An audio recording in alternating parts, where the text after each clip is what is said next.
Doesn't seem to be a lot of energy around it. But I would love to hear just from a few people if there's anything that came up during that you'd like to share.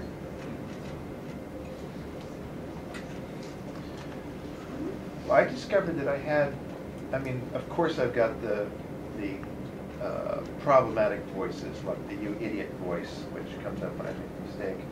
But I also have voices that are pretty helpful. So, you know, it was nice to kind of be aware that there are helpful voices too. You know, like, you can do it, or this will be interesting. Ways to keep me engaged and involved. So you almost had a voice or a story that said, all my voices are negative, and then you were surprised that that wasn't true. Yeah, yeah. That just reminded me that when I used to run a lot, I would have this inner coach. Okay, 2 more feet up, 2 more minutes. Okay, push it up. Just this voice like somebody was running right next to me and kind of coaching me all along the way. And I just remembered that. That was my own voice.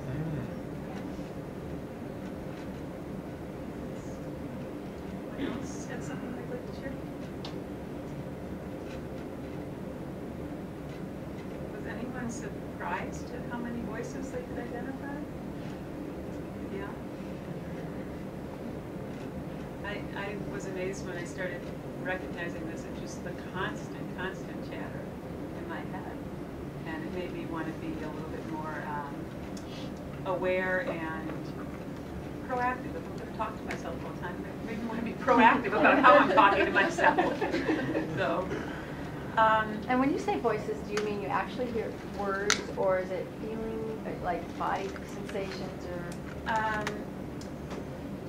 That's a good question, like because different people can experience it in different ways. One way a lot of people describe it as a thought that's so lightning quick that you don't even realize you're having it. But then if you stop, you can put it into words often. Yeah, that makes sense. Some people have felt reactions to things, and they can relate to that more than the word. Yeah. So it could be either. I have words. You have words. Notes.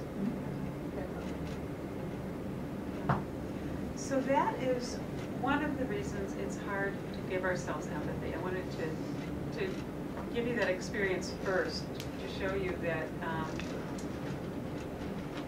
we've kind of learned to talk to ourselves in the way that we were taught to when we were young. And it's one of the reasons why it's a little bit of a stretch to learn how to give ourselves empathy, because it's not a way we can learn to talk to ourselves. So before I move into how to do that, I'm wondering if anyone has any ideas about why you might want to give yourself empathy. Because we need it. Well, it feels to me like I'm only capable of giving as much compassion to someone else that I'm willing to give to myself. You know, like I used to think that I was really judging myself and not other people, or, you know, really nice to people but not nice to myself. And then somewhere I kind of got it. It was like, nope, they're really equal. I can be as judgmental as I am of myself. I can be also judgmental of other people. And and when I can, it feels like when I can be really kind to myself, I can fill up with so much kindness that it flows over and then it hits other people. But if I'm trying to give them kindness without me, it runs out really fast. And I feel really empty and tired and strung out because there's nowhere to replenish. Yeah. So you notice, one of the reasons you like to give yourself empathy is that you notice when you have compassion for yourself, you can have compassion for others, and when you are judging yourself, you can judge others. Yeah. So it helps you show up the way you want to be in the world for other people. Yeah. Total indicator, like if I'm criticizing, like if I just like, I don't like the person's shoes or, you know, whatever. If I'm criticizing them, it's a total indicator that something's going on with me that I don't like about me. So it's like, yeah. So the way you're describing it, they're almost the same. they are. Empathy and self-empathy are two sides of the same coin. Anyone else? I think that self-empathy might be a really good way to be more self-responsible. Just like a good tool. not need things from other people as much. So you'd like to have the resources inside Yeah. yourself because it's not as reliable to Right. take them outside yourself. Yeah.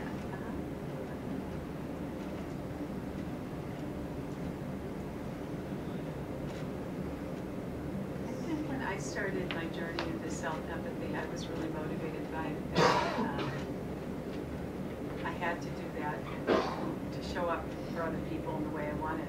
And one of the things that surprised me was it just feels really good. It feels good to be in that space and to talk to myself kindly and softly and to show up for myself. So before I was doing a lot of self-empathy, I tried to get that from other people. But when I realized that I could give them to myself, why wouldn't I want to do it all the time? It feels good to be self-connected. It feels, even if it doesn't, even if the feelings aren't good, it feels like I'm in my own integrity. And that at least feels good. That's one thing I liked about it. I think one thing that I've experienced out of self-empathy is being able to be really aware and connected to myself so that I actually know what's going on. Because before I started NVC, I found it really super difficult to actually figure out why I was feeling certain ways or acting certain ways. And if I'm more self-connected by, being able to look inside and say, what's going on, what's happening to you, then I'm so much more clear, not only with myself but with other people.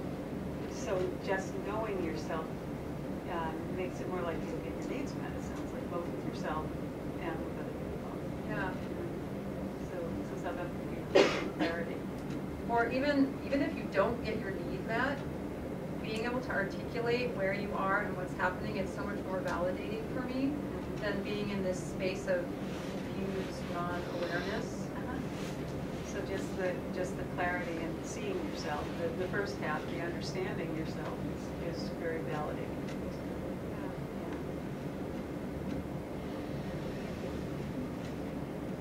Okay, so how to do this?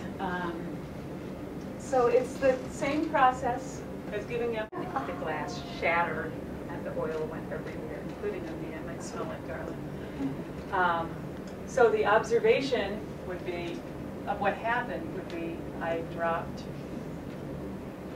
a bottle in the store. Not just a bottle of garlic olive oil. Garlic olive oil. Goo. It does that a lot, actually. Okay, that's the observation of what happened. The observation of what I thought about it would probably take up more than this board. I'll put a couple down. Why wasn't I more careful?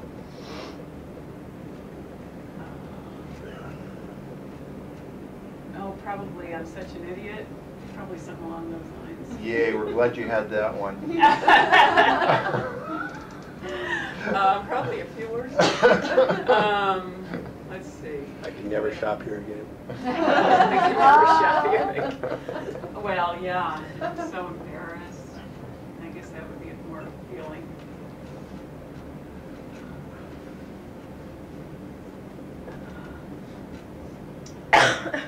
So I just had a cascade full of thoughts, mostly having to do with wanting to move back in time 2 minutes and do it all over again.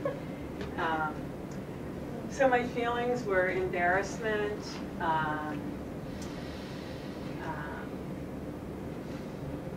what else? I think irritation.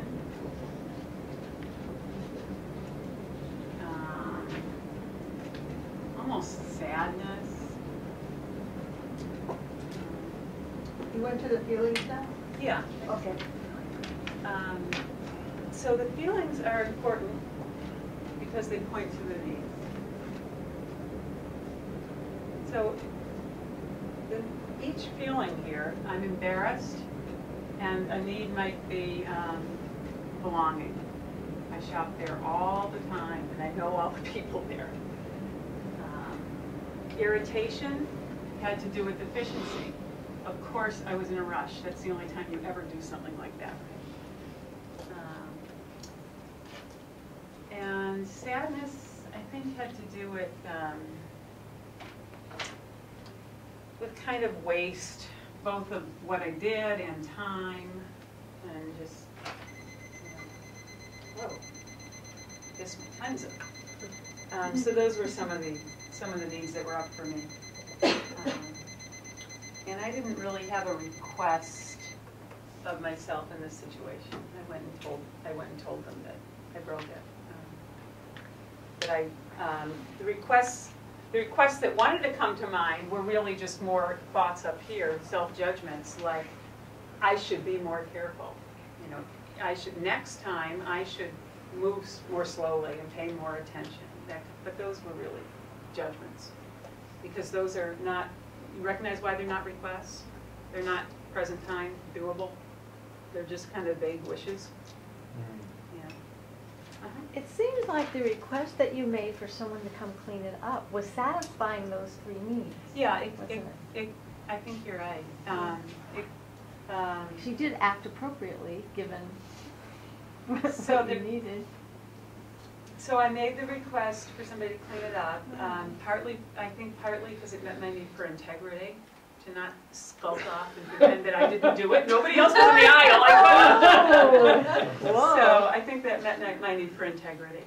I think I just now realized I did have that split-second thought. Yes, I of could course. leave. I didn't even realize it. But I think that met my need for integrity to ask for help. Did you wonder if they were going to make you pay for it? I did wonder, and they didn't. But I almost would have been glad, because I had guilt. And I think that would have been an external way of dealing with the guilt. Self-empathy is an internal way of dealing with the guilt.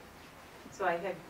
But did you have a need for safety too? Did that come For because of the glass on the Someone floor? could slip on it. Absolutely. It was... And the first step I took, I went, whoa, yeah, because it was all over my shoes. And so I did have a need for safety, which is probably another reason why I went and told somebody right away. Yeah, it's a lot of needs, little incident and a lot of needs. So what I was saying about the guilt is by getting in touch with my needs, for belonging and efficiency and not wanting to waste this, then I can mourn that those things didn't happen. Just by recognizing it, that's kind of mourning it. And rather than having to say, oh, I'll pay, I insist that I pay, which would be kind of an external way of calming my guilt. Does that make sense? Mm-hmm. Yeah, so this is a more internal way. It also, if I give myself empathy before I talk to them, it leaves me a little bit more open to what their needs are. They didn't really need me to pay for it. That would have been about me had I offered to pay for it. It wouldn't have been about their needs. What they were concerned about was safety and getting somebody over there so somebody else didn't. They were probably concerned about lawsuits now that I think about it. But you know, so I went and stood by the aisle until somebody came. So that's how it works. What we often do when we're not in self-empathy is we stay in this cycle of thought, feeling, thought, feeling, thought, feeling, thought, feeling. It keeps us stuck. So in this example, it would have looked like, I'm such an idiot. Why can't I be more careful? Next time I should be more careful. I feel horrible. You know, just re-triggering the feeling over and over and over and over. If I don't drop down into my needs and sit with my needs and mourn that my needs didn't get met or celebrate that my needs did get met, then I'll just be stuck up here cycling. So that